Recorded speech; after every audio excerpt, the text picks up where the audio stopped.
नमस्कार खबरों इस बुलेटिन च तुहाडा स्वागत। मैं हूं परमिंदर कौर। पहला पेश ने चोणवीआं खबरां। प्रधानमंत्री नरेंद्र मोदी ने कहा कि खेती ढांचागत फंड की वित्त पोषण सुविधा नाल किसानां नूं उद्यमी बनाया जाएगा। प्रधानमंत्री ने वीडियो कानफ्रेंस राहीं खेती ढांचागत फंड लॉन्च किया। इस दौरान प्रधानमंत्री ने किसान निधि योजना तहत किसानां लई 17,000 करोड़ रुपए की 6वीं किश्त जारी की। रक्षा मंत्री राजनाथ सिंह ने कहा कि आत्मनिर्भर भारत अभियान तहत रक्षा खेत्र को मजबूत करने लिए कदम उठाए जा रहे हैं। राजनाथ सिंह ने रक्षा उत्पादन के स्वदेशीकरण पर जोर दिता। विदेश मंत्री डॉक्टर एस जयशंकर ने कहा कि भारत और चीन के संबंध स्थिरता ते आपसी समझ ते निर्भर करते हैं। आंध्र प्रदेश के विजयवाड़ा कोविड केयर सेंटर में लगी अग कारण वापरे हादसे 7 लोगों की मौत, कई जख्मी।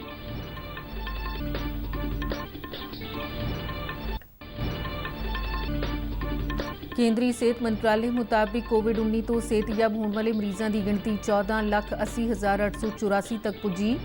पंजाब 7,486 एक्टिव केसां की पुष्टि।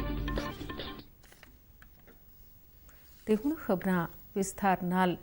प्रधानमंत्री नरेंद्र मोदी ने कहा कि खेती ढांचागत फंड नाल किसानों को उद्यमी बनाया जाएगा। फंड को वीडियो कानफ्रेंसिंग राहीं लॉन्च करदे प्रधानमंत्री ने कहा कि देश में अन्न भंडार की कोई कमी नहीं है, पर इसनूं संभालण की वधेरे लोड़ है। उन्होंने कहा कि इस स्कीम नाल पेंडू खेत्र में खेतीबाड़ी उत्पादों को संभालिया जा सकेगा। आवश्यक वस्तुओं से जुड़ा एक कानून हमारे देश में बना था और कई दशकों पहले बना था। लेकिन वो क्यों बना था? क्योंकि उस समय देश में अन्न की कमी थी, भारी कमी थी, और इसलिए उस कानून की जरूरत थी। लेकिन आज तो अन्न के भंडार इतने भरे पड़े हैं कि इस प्रकार की रोक किसान का भी, अर्थव्यवस्था का भी और कंज्यूमर का भी नुकसान होता है। इस मौके प्रधानमंत्री ने पीएम किसान निधि योजना तहत देश के 8 करोड़ किसानों लिए 17,000 करोड़ रुपए की 6वीं किश्त जारी की। इस दौरान उन्होंने ਵੱਖ-ਵੱਖ सूबਿਆਂ ਦੇ किसानों ਦੀਆਂ कमेटियां नाल भी विचार वटांदरा किया ते किसानों ਦੀਆਂ समस्यावां ते तजुर्बਿਆਂ संबंधी जानकारी हासिल की। खेती ढांचागत फंड शुरू करने का उद्देश्य खेतीबाड़ी के बुनियादी ढांचे ते किसानों की आर्थिकता को मजबूत करना है। इस फंड तहत किसानों को कोल्ड स्टोर, गोदाम और प्रोसैसिंग यूनिट स्थापित करने लिए कर्ज मुहैया करवाया जाएगा। इस तहत दिए जाने वाले कर्ज किसानों को ब्याज ते 3% की छूट दी जाएगी। इस दौरान केंद्रीय खेतीबाड़ी मंत्री नरेंद्र सिंह तोमर ने कहा कि इस फंड राही कर्ज हासिल करके किसान जिथे अपने लिए सुविधावां का निर्माण करेंगे, उत्थे ही उन्होंने खेतीबाड़ी जिणसां का बेहतर मुल भी मिल सकेगा। खेतीबाड़ी ढांचागत फंड की सुविधा नाल किसानों को ਵੱਖ-ਵੱਖ कर्ज संस्थावां राही कर्ज दिता जाएगा। इस संबंधी जनतक ते प्राइवेट सैक्टर दीआं 12 बैंकां ते खेतीबाड़ी मंत्रालय विचाले एक समझौता भी कलमबद्ध किया गया है। रक्षा मंत्री राजनाथ सिंह ने कहा कि आत्मनिर्भर भारत योजना तहत रक्षा सैक्टर को मजबूत करने लिए कदम उठाए जा रहे हैं। रक्षा मंत्री ने ट्वीट राही जानकारी दिंदिआं कहा कि रक्षा उत्पादन के स्वदेशीकरण पर जोर दिता जा रहा है, जिस तहत नकारात्मक दरामद सूची विचले 101 रक्षा उपकरणों को आयात करने पर पाबंदी लाने की तैयारी की जा रही है। उन्होंने दस्सिया कि यह प्रक्रिया 2024 तक पूरी की जाएगी। राजनाथ सिंह ने कहा कि बैन किए जाने वाले इन्होंने उपकरणों का देश में उत्पादन किया जाएगा। उन्होंने कहा कि इस नाल देश की रक्षा सनत भी मजबूत होगी। रक्षा मंत्री ने जानकारी दी है कि चालू माली साल में घरेलू पूंजीगत खरीद लई तकरीबन 52,000 करोड़ रुपए खर्चे जाएंगे। उन्होंने दस्सिया कि अगले 6 तो 7 सालों घरेलू रक्षा सनत को 4 लाख करोड़ रुपए के ऑर्डर दिए जाएंगे। उन्होंने कहा कि मंत्रालय के इन्होंने फैसलों नाल जिथे देश के रक्षा उद्योग को हुलारा मिलेगा, उत्थे विदेशों से रक्षा उपकरणों की निर्भरता भी घट होगी। विदेश मंत्री डॉक्टर एस जयशंकर ने कहा कि भारत और चीन के संबंध स्थिरता ते आपसी समझ ते निर्भर करते हैं। भारतीय सनत फेडरेशन के समागम को वर्चुअल माध्यम राही संबोधन करदे विदेश मंत्री ने कहा कि पिछले समय दौरान दोहां देशों ने आपसी मुश्किलों को दुवल्ले मंच से साझा किया है। भारत और चीन के व्यापारिक संबंधों संबंधी पूछे गए सवाल का जवाब दिंदिआं उन्होंने कहा कि दोहां देशों विचाले प्राचीन और इतिहासिक संबंध रहे हैं तो दोवें देश दक्षिण पूर्वी एशिया के महत्वपूर्ण अर्थचारे ने। उन्होंने कहा कि गलबात राही समस्यावां नूं सुलझा ਤਾਂ ਕਿ ਦੁਵੱਲੇ ਸਬੰਧਾਂ ਨੂੰ ਦੁਬਾਰਾ ਮਜ਼ਬੂਤ ਕੀਤਾ ਜਾ ਸਕਦਾ ਹੈ। ਵਿਦੇਸ਼ ਮੰਤਰੀ ਨੇ ਕਿਹਾ ਕਿ ਇੱਕ ਦੂਜੇ ਦੇ ਗੁਆਂਢੀ ਹੁੰਦਿਆਂ ਕਈ ਵਾਰ ਆਪਸੀ ਵਿਵਾਦ ਪੈਦਾ ਹੁੰਦੇ ਨੇ, ਪਰ ਇਹਨਾਂ ਨੂੰ ਦੋਵਾਂ ਤਰਫੋਂ ਬਰਾਬਰ ਇੱਛਾ ਨਾਲ ਸੁਲਝਾਇਆ ਜਾ ਸਕਦਾ ਹੈ। ਉਨ੍ਹਾਂ ਕਿਹਾ ਕਿ ਦੁਵੱਲੇ ਸਬੰਧਾਂ ਦੀ ਮਜ਼ਬੂਤੀ ਕੇਵਲ ਭਾਰਤ ਦੇ ਹਿੱਤ ਵਿੱਚ ਹੀ ਨਹੀਂ ਬਲਕਿ ਚੀਨ ਦੇ ਹਿੱਤ ਵਿੱਚ ਵੀ ਹੈ। ਭਾਰਤ ਚੀਨ ਸਰਹੱਦ ਤੇ ਫੌਜਾਂ ਦੀ ਵਾਪਸੀ ਦੇ ਅਮਲ ਨੂੰ ਹੋਰ ਅੱਗੇ ਤੋਰਨ ਲਈ ਦੋਵੇਂ ਮੁਲਕਾਂ ਦੇ ਸੀਨੀਅਰ ਫੌਜੀ ਕਮਾਂਡਰਾਂ ਵਿਚਾਲੇ ਮੀਟਿੰਗ ਕੱਲ ਅਸਲ ਕੰਟਰੋਲ ਰੇਖਾ ਨੇੜੇ ਦੌਲਤ ਬੇ ਗੋਲਡੀ ਵਿਖੇ ਚੀਨ ਵਾਲੇ ਪਾਸੇ ਹੋਈ। ਇਸ ਮੀਟਿੰਗ ਦੌਰਾਨ ਦੌਲਤ ਬੇ ਗੋਲਡੀ ਸਮੇਤ ਪੂਰਬੀ ਲੱਦਾਖ ਦੇ ਦੇਪਸੰਗ ਖੇਤਰ ਦੇ ਤਣਾਅ ਵਾਲੇ ਇਲਾਕਿਆਂ 'ਚੋਂ ਫੌਜਾਂ ਦੀ ਵਾਪਸੀ ਬਾਰੇ ਚਰਚਾ ਕੀਤੀ ਗਈ।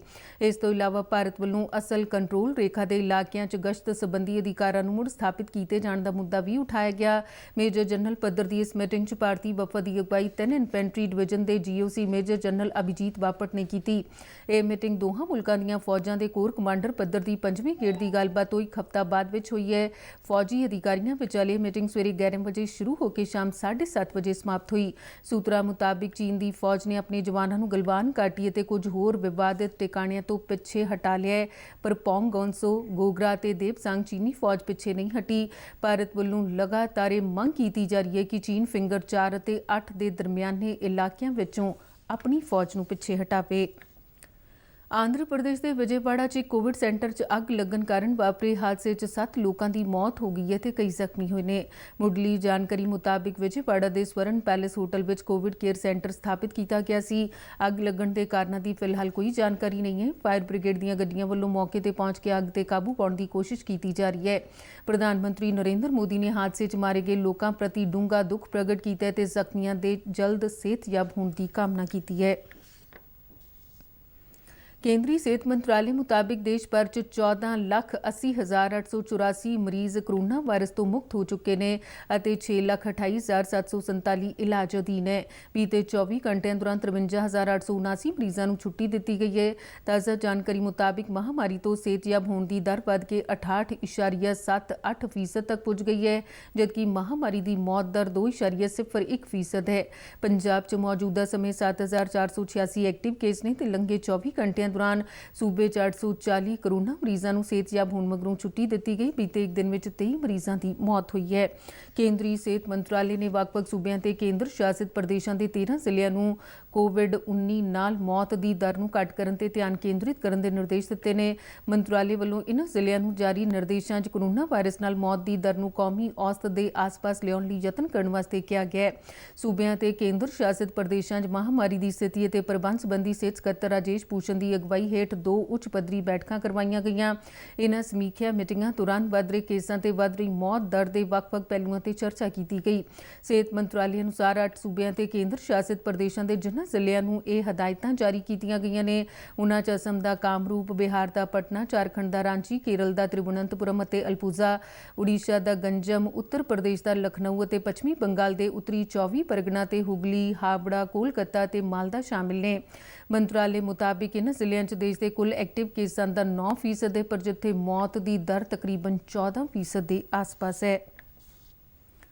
ਪੰਜਾਬ ਦੇ ਮਾਝਾ ਖੇਤਰ ਵਿੱਚ ਨਾਜਾਇਜ਼ ਜ਼ਹਿਰੀਲੀ ਸ਼ਰਾਬ ਨਾਲ ਹੋਈਆਂ ਮੌਤਾਂ ਦੇ ਮਾਮਲੇ 'ਚ ਪੰਜਾਬ ਪੁਲਿਸ ਨੇ 2 ਹੋਰ ਭਗੌੜਿਆਂ ਨੂੰ ਅੰਮ੍ਰਿਤਸਰ ਦੇ ਮਜੀਠਾ ਤੋਂ ਗ੍ਰਿਫਤਾਰ ਕੀਤਾ ਹੈ। ਚੰਡੀਗੜ੍ਹ 'ਚ ਜਾਣਕਾਰੀ ਦਿੰਦਿਆਂ DGP ਦਿਨਕਰ ਗੁਪਤਾ ਨੇ ਕਿਹਾ ਕਿ ਪੁਲਿਸ ਵੱਲੋਂ ਸ਼ਰਾਬ ਕਾਂਡ ਨਾਲ ਜੁੜੇ ਕਥਿਤ ਮੁਲਜ਼ਮਾਂ ਨੂੰ ਗ੍ਰਿਫਤਾਰ ਕਰਨ ਲਈ ਲਗਾਤਾਰ ਛਾਪੇਮਾਰੀਆਂ ਕੀਤੀਆਂ ਜਾ ਰਹੀਆਂ ਨੇ, ਜਿਸ ਤਹਿਤ ਇੱਕ ਗੁਪਤ ਸੂਚਨਾ ਦੇ ਆਧਾਰ ਤੇ ਗੁਰਬਿੰਦਰ ਸਿੰਘ ਅਤੇ ਲਵਪ੍ਰੀਤ ਸਿੰਘ ਨਾਂ ਦੇ 2 ਵਿਅਕਤੀਆਂ ਨੂੰ ਗ੍ਰਿਫਤਾਰ ਕੀਤਾ ਗਿਆ ਹੈ। DGP ਨੇ ਦੱਸਿਆ ਕਿ ਇਨ੍ਹਾਂ ਦੋਹਾਂ ਮੁਲਜ਼ਮਾਂ ਦਾ ਇੱਕ ਹੋਰ ਸਾਥੀ ਫਿਲਹਾਲ ਪੁਲਿਸ ਦੀ ਗ੍ਰਿਫਤ ਤੋਂ ਬਾਹਰ ਹੈ।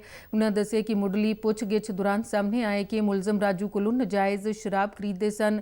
DGP ਨੇ ਦੱਸਿਆ ਕਿ ਇਸ ਮਾਮਲੇ 'ਚ 1 ਦਰਜਨ ਦੇ ਕਰੀਬ ਹੋਰਨਾਂ ਵਿਅਕਤੀਆਂ ਦੀ ਵੀ ਭਾਲ ਕੀਤੀ ਜਾ ਰਹੀ ਹੈ।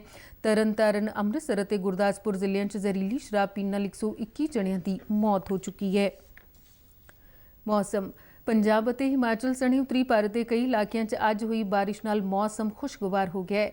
ਮੌਸਮ ਮਹਿਕਮੇ ਵੱਲੋਂ ਦਿੱਤੀ ਗਈ ਜਾਣਕਾਰੀ ਅਨੁਸਾਰ ਪੰਜਾਬ ਦੇ ਹੁਸ਼ਿਆਰਪੁਰ, ਗੁਰਦਾਸਪੁਰ, ਜਲੰਧਰ, ਪਟਿਆਲਾ ਤੇ ਹੋਰਨਾਂ ਕਈ ਇਲਾਕਿਆਂ 'ਚ ਹਲਕੀ ਤੋਂ ਦਰਮਿਆਨੀ ਵਰਖਾ ਰਿਕਾਰਡ ਕੀਤੀ ਗਈ। ਮੌਸਮ ਮਹਿਕਮੇ ਨੇ ਆਉਂਦੇ 2 ਦਿਨਾਂ ਤੱਕ ਪੰਜਾਬ ਸਮੇਤ ਉੱਤਰੀ ਭਾਰਤ ਦੇ ਕਈ ਸੂਬਿਆਂ 'ਚ ਭਾਰੀ ਤੋਂ ਬਹੁਤ ਭਾਰੀ ਵਰਖਾ ਹੋਣ ਦੀ ਭਵਿੱਖਬਾਣੀ ਕੀਤੀ ਹੈ। ਮੌਸਮ ਮਹਿਕਮੇ ਵੱਲੋਂ ਦਿੱਤੀ ਗਈ ਜਾਣਕਾਰੀ ਮੁਤਾਬਿਕ ਅਰਬ ਸਾਗਰ ਤੋਂ ਉੱਠੀਆਂ ਪੌਣਾ ਘੱਟ ਦਬਾਅ ਵਾਲੇ ਇਲਾਕਿਆਂ ਵੱਲ ਨੂੰ ਵੱਧ ਰਹੀਆਂ ਨੇ, ਜਿਹੜੀਆਂ ਕਿ ਹਿਮਾਚਲ ਪ੍ਰਦੇਸ਼, ਪੰਜਾਬ, पंजाब, हरियाणा ते चंडीगढ़ 'ਚ ਬਾਰਿਸ਼ ਦਾ ਕਾਰਨ ਬਣ ਸਕਦੀਆਂ ਨੇ। ਮੌਸਮ ਮਹਿਕਮੇ ਨੇ ਹਿਮਾਚਲ ਪ੍ਰदेश 'ਚ ਅਗਲੇ 2 ਦਿਨਾਂ ਲਈ ਪੀਲੀ ਮੌਸਮੀ ਚੇਤਾਵਨੀ ਜਾਰੀ ਕੀਤੀ ਹੈ। ਇਸ ਤੋਂ ਇਲਾਵਾ ਰਾਜਸਥਾਨ, ਮੱਧ ਪ੍ਰदेश ਅਤੇ ਉੱਤਰ ਪ੍ਰदेश ਦੇ ਕਈ ਇਲਾਕਿਆਂ ਵਿੱਚ ਵੀ ਭਾਰੀ ਵਰਖਾ ਹੋ ਸਕਦੀ ਹੈ।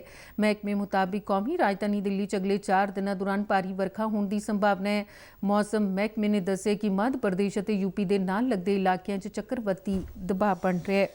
ਤੇ ਇਸ ਦੇ ਨਾਲ ਹੀ ਖਬਰਾਂ ਦਾ ਬੁਲੇਟਿਨ ਖਤਮ ਹੋਇਆ। ਨਮਸਕਾਰ।